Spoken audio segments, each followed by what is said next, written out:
to this. Hey guys, I am so excited to get to this, my favorite portion of the class. This class is divided into two halves, environmental economics and natural resource economics. At my heart of hearts, I'm an energy economist. I love commodity markets. I love talking about commodity markets. You'll learn far more about electricity markets in this section of the class than you'll ever want to know. And I just love that I get to share my passion with you and just guide you on this journey. So strap in. We're going to have a fun ride. So what are commodities?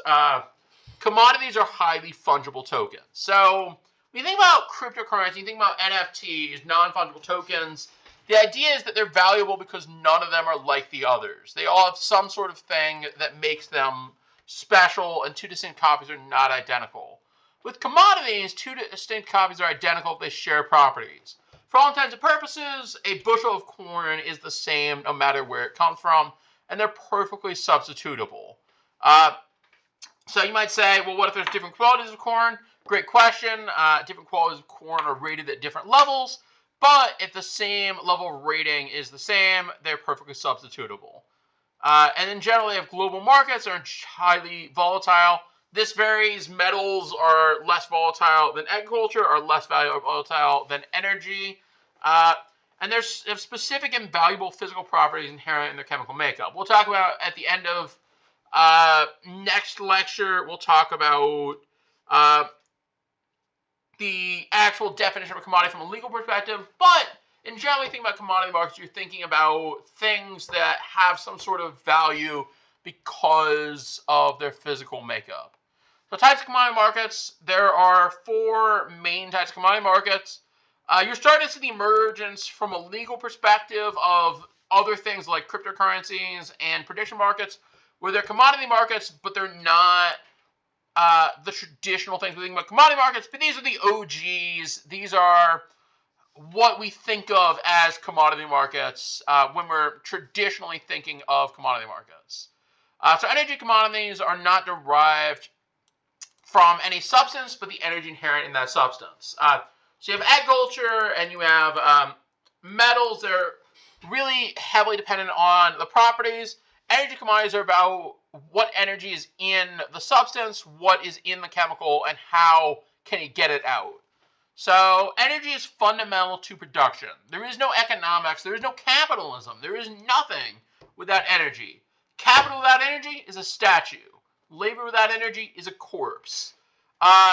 It is incredibly influential geopolitically and economically.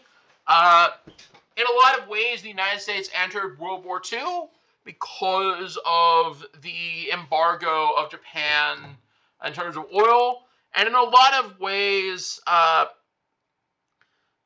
oil played a major role in the fall of the Soviet Union and in the geopolitical events of the 1990s, including the U.S. invasion of Kuwait in the early 1990s under the first George Bush, and then the U.S. invasion of Iraq under his son. The most valuable and heavily traded commodities, these are, we had a long time where agriculture was most valuable and heavily traded. Now it is energy commodities like natural gas, oil, coal, and electricity. So history of oil markets, quick history. If you're interested in this, if you somehow really enjoy these slides, I'd encourage you to read The Prize. I can recommend a lot of books on energy economics. Early beginnings, the first commercial oil well is drilled in 1859 in Titusville, Pennsylvania. Oil was mainly used in kerosene lamps. This is where you have, an oil industry that is actually seen at the time as good for the environment. Believe it or not, oil was actually seen as a net positive for the environment because it stopped the whale industry. So we have the whale industry, we're using whale oil for lamps. Now the oil industry, we're creating kerosene, and we're stopping this destructive practice of hunting the whales. It turns out this was bad for the environment, as I'm sure all of you know. And then you have the rise of the oil industry from the 1900s to the 1940s. You have the development of internal combustion engines that increased oil demand, and you have the formation of major oil companies. You had Standard Oil was the original oil major. Then Standard Oil was split up into a bunch of small oil majors. And then oil played a massive role in World War I and World War II as a strategic resource that all the countries were fighting over or needed to place into the war effort. At this point in time, the United States was the leading oil industry in the entire world.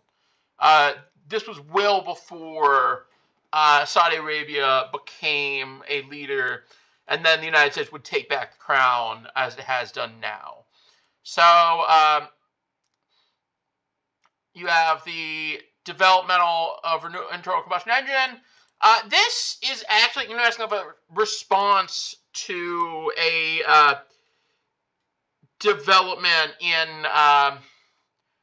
energy. And this is a fascinating thing, is, commodities, people have to figure out how to keep their commodities relevant.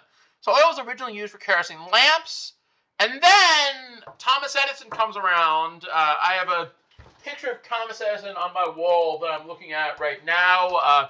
It's by my map of the electricity grid. Thomas Edison comes around, he creates the electric light. Now, no one's really needing kerosene lamps. John D. Rockefeller recognizes this, and in his infinite wisdom, he decides to support the usage of oil in cars. Oil becomes the leading fuel of the automobile age, still to this day, though probably not for much longer. And he becomes so powerful that they have to split up his companies, thereby giving him substantially more money because they could all be valued independently. And then we had the post-war boom. I think it's in the 1970s, rapid industrialization, automobile fuel demand. We form OPEC to stabilize prices and control production. A lot of people don't know this. OPEC in the 1960s did not start as a political organization. It started as a economic organization, as a cartel to deal with the fact that oil prices had essentially had the floor drop out. And then in the 1970s, we had the several conflicts in Israel that basically led OPEC to embargo the United States because of Nixon's intervention in the region. And so we saw a pretty dramatic rise in the price of oil, which led to a shift away from the American auto industry and towards more practical cars like the Toyota. So this was a major time in the United States that was very difficult. If you've ever heard the term stagflation, this is what comes up. This was a period where there was high uninflation and high unemployment.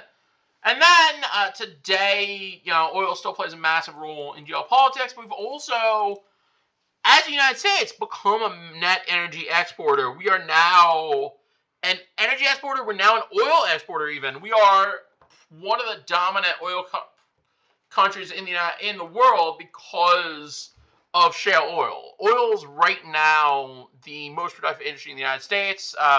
This is fracking. This is a Permian Basin down in Texas. It's really just a phenomenal story. I encourage you to read about it. And then we have the development of renewables. And, to this day and going forward, climate policies, geopolitics, and energy transitions are going to move the hands of history. So I'm also going to talk about the history of the natural gas market. Natural gas is often a byproduct of oil. You can drill natural gas by itself, but usually you get natural gas when you're drilling for oil, and you either burn it or you store it.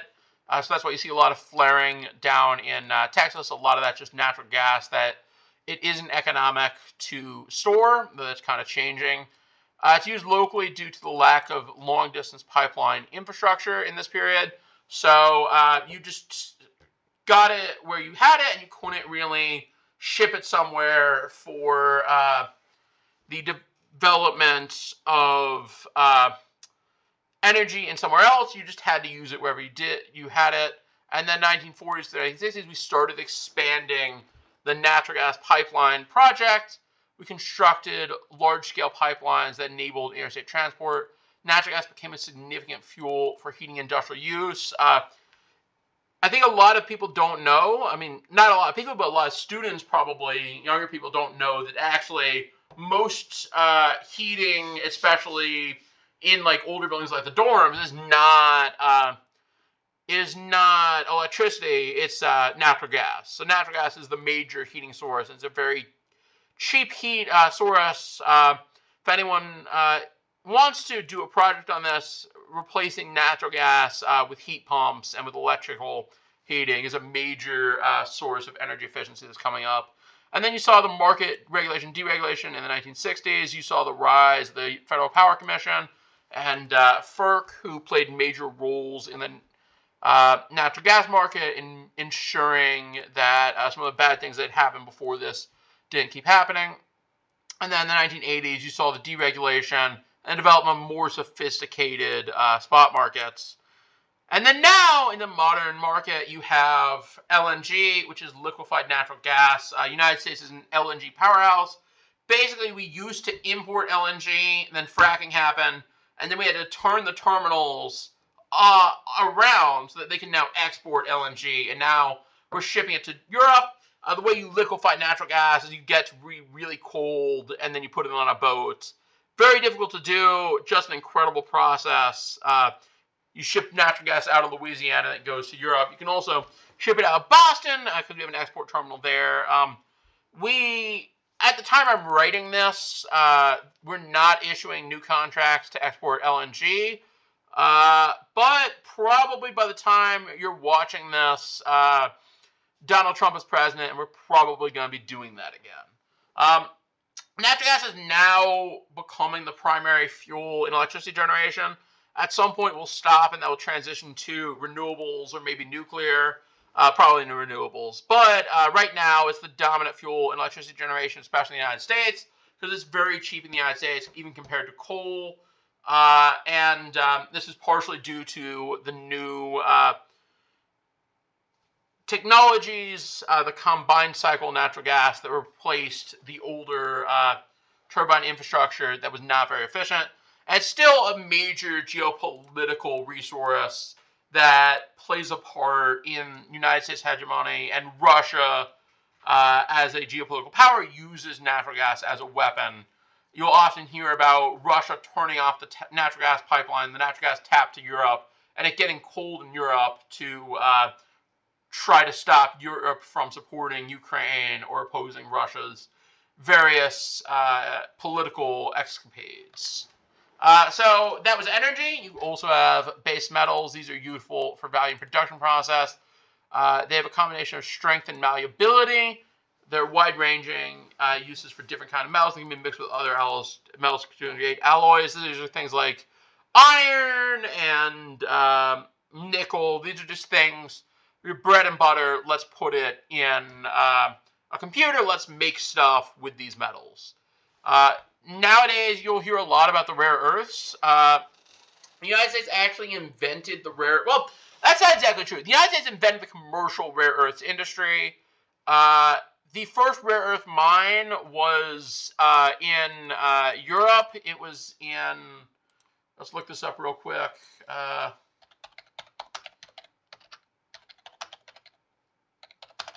It was in...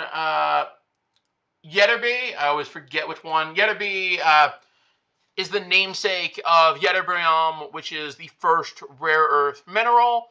And rare earths are not necessarily rare in general. They're actually pretty common and very common in the value chain. But they're very rare as a portion of...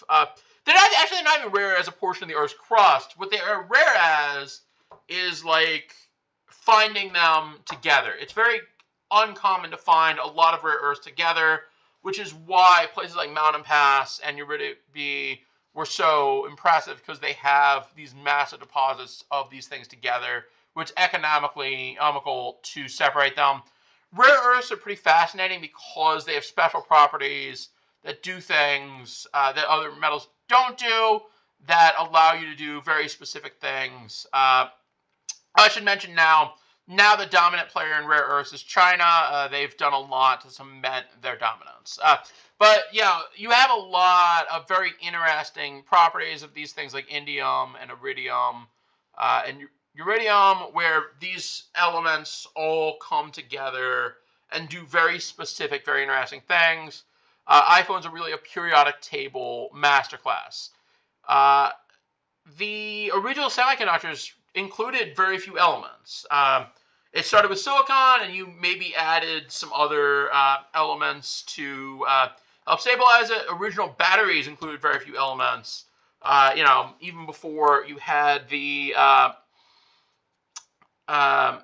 modern lithium-ion batteries, you had sodium sulfur, and it was a pretty simple battery. Over time, we're becoming more and more intensive in our supply chain process of how many metals different products are requiring.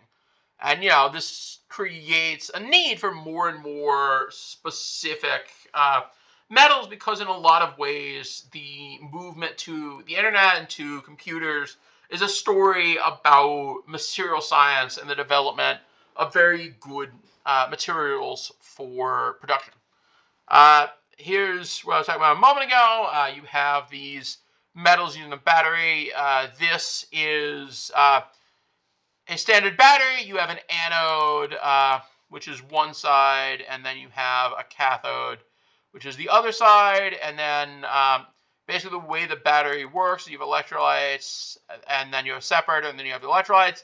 And then as you're discharging, you're moving electrolytes from one side across the separator to the other side.